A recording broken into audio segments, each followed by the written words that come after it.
Hi TCN, this is Miss Emma. I'm so excited to read to you today. I'm going to start a chapter book that I absolutely love, and you can follow along if you're enjoying it and tune in to hear me read some different chapters. So the book I'm going to read to you is called The World According to Humphrey, and it's by Betty G. Burney. And I brought a friend, my friend Humphrey, to help us read. So Humphrey's gonna listen. Humphrey's ready to maybe stop and jot with the pencil, and we're gonna have some fun reading this wonderful book. I love this book because it has some fun human and animal characters, and it teaches some really awesome lessons. So I'm excited to share those with you. All right, let's get started. The World According to Humphrey. Chapter 1 is called The Return of Mrs. Brisbane. Today was the worst day of my life. Miss Mac left room 26 of Longfellow School for good, and that's bad. Worse yet, Mrs. Brisbane came back. Until today, I didn't even know there was a Mrs. Brisbane. Lucky me. Now I want to know, what was Miss Mac thinking? She must have known that soon she'd be leaving without me, and that Mrs. Brisbane would come back to room 26 and I'd be stuck with her. I still love Miss Mac more than any human or hamster on earth. But what was she thinking? You can learn a lot about yourself by taking care of another species, she told me on the way home the day she got me. You'll teach those kids a thing or two. That's what she was thinking. I didn't think she was thinking very clearly. I'm never going to squeak to her again. Of course, I'll probably never see her again because she's gone. But if she comes back, I'm not even going to look at her. So I'm thinking about who's narrating this story, and I'm realizing that the narrator of this story is a hamster. So I think it's probably Humphrey the hamster. Let's keep reading to make sure. I know that the last sentence doesn't make sense. It's hard to make sense when your heart is broken. I'm going to go back and reread that last sentence. I'm never going to squeak to her again. Of course, I'll probably never see her again because she's gone. But if she comes back, I'm not even going to look at her. I know that last sentence doesn't make sense. It's hard to make sense when your heart is broken. On the other hand, until Miss Mac arrived, I was going nowhere down at Petarama. My days were spent sitting around, looking at a bunch of furry things in cages just like mine. We were treated all right. Regular meals, clean cages, music piped in all day. Over the music, Carl, the store clerk, would answer the phone. Open 9 to 7, 7 days a week. Corner of 5th and Alder, next to Dairy Maid. Back then, I feared I'd never see 5th and Alder, much less the Dairy Maid. Sometimes I'd see human eyes and noses, not always as clean as they should be, poking up against the glass. Nothing ever came of it. The children were excited to see me, but the parents usually had other ideas. Oh, come see the fishes, Cornelia. So colorful and so much easier to take care of than a hamster, Mama might say. Or, no, Norbert. They have a cute little puppy over there. After all, a dog is a boy's best friend. So, there we were. Hamsters, gerbils, mice, and guinea pigs, not nearly as popular as the fish, cats, or dogs. I suspected that I'd be spinning my wheel at Petarama forever. Sounds like Humphrey was really worried that he would never get taken home by a pet owner. But once Miss Mac carried me out the door a short 6 weeks ago, my life changed fast. I saw 5th. I saw Alder. I saw the Dairy Maid with the statue of a cow in an apron outside. I was dozing when she first came into Petarama, as I do during the day because hamsters are more active at night. Hello. A warm voice awakened me. When I opened my eyes, I saw a mass of bouncy black curls, a big happy smile, huge dark eyes. She smelled of apples. It was love at first sight. Aren't you the bright-eyed one? She asked. And might I return the compliment? I replied. Of course, it came out, squeak, squeak, squeak, as usual. Miss Mac opened up her purse with a big pink and blue flowers on it. "I'll take him," she told Carl. "He's obviously the most intelligent and handsome hamster you have." Carl grunted. Then Miss Mac picked out a respectable cage. Okay, not the 3-story pagoda I had my eye on, but a nice cage. And soon, amid squeals of encouragement from my friends in the small pet department, from the teeniest white mouse to the lumbering chinchilla, I left Petorama with high hopes. We sped down the street in Miss Mac's bright yellow car. She called it a bug, but I could see it was really a car. She carried my cage up the stairs in her apartment. We ate apples, we watched TV. She let me run around outside my cage. She gave me my very own name, Humphrey. And she told me all about room 26, where we'd be going the next morning. And since you are an intelligent hamster who is going to school, I have a present for you, Humphrey, she said. Then she gave me a tiny little notebook and a tiny little pencil. I got these for you at the doll shop, she explained. She tucked them behind my mirror where no one could see them except me.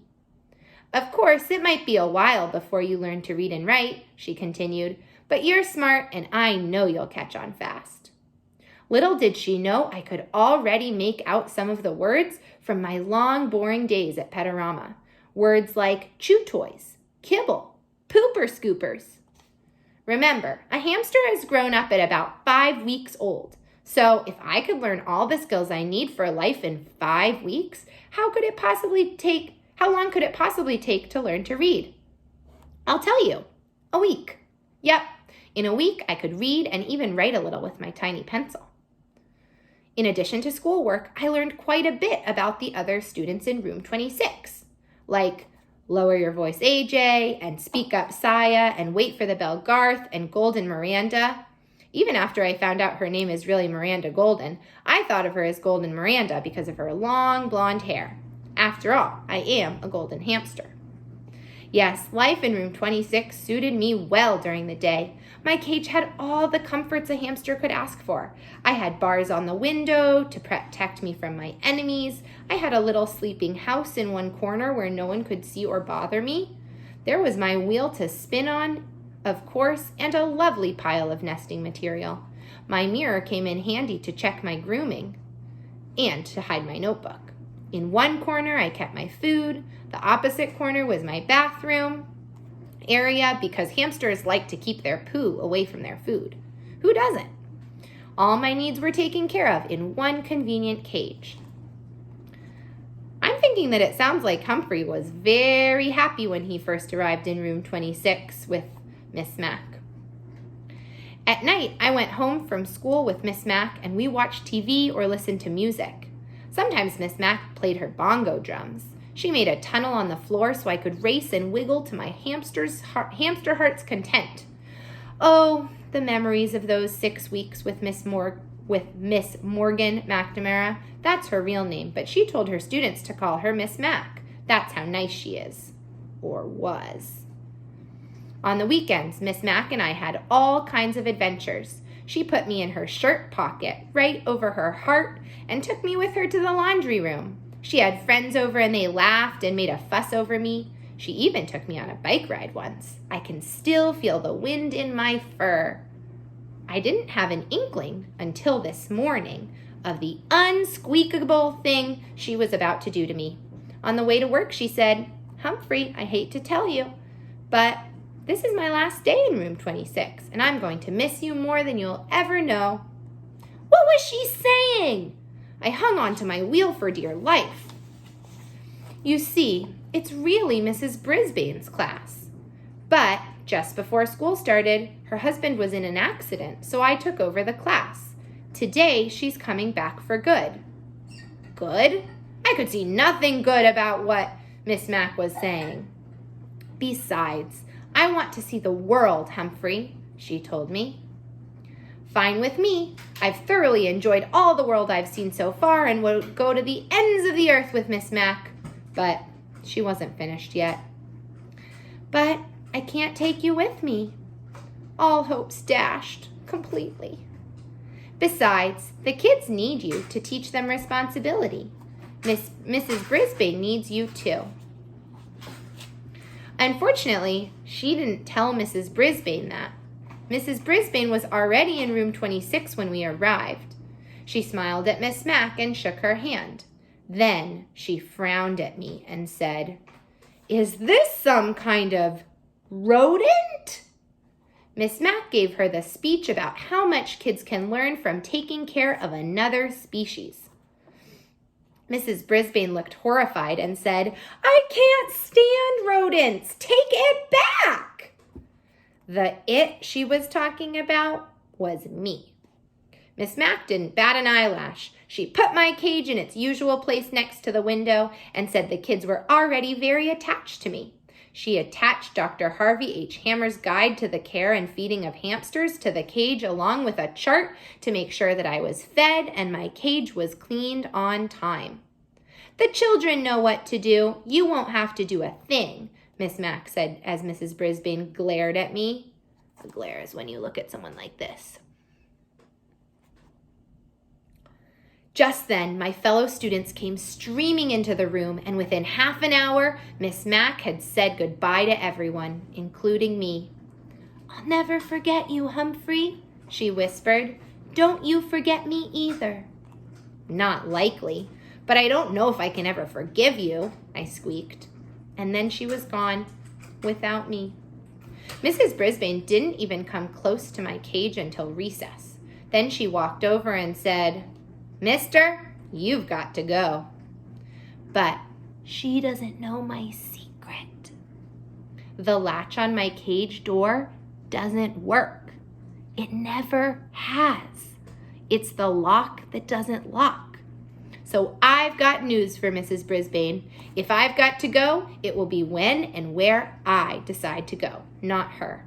Meanwhile, I'm not turning my back on this woman, not for a second. If I ever disappear and someone finds this notebook, just check out Mrs. Brisbane, please. At the end of every chapter, there's a tip about taking care of hamsters. So here we have tip 1. It says, tip 1, choose your new hamster's home very carefully and make sure it is secure. Secure means safe. Hamsters are skillful escape artists, and once out of their cages, they are very difficult to find. That's from Guide to the Care and Feeding of Hamsters by Dr. Harvey H. Hammer. All right, TCN students, I'm so excited to keep reading this book with you next time. I want you to start to think about what problems Humphrey has encountered so far and how you think he might try to start to solve his problems. We'll see you next time. Bye.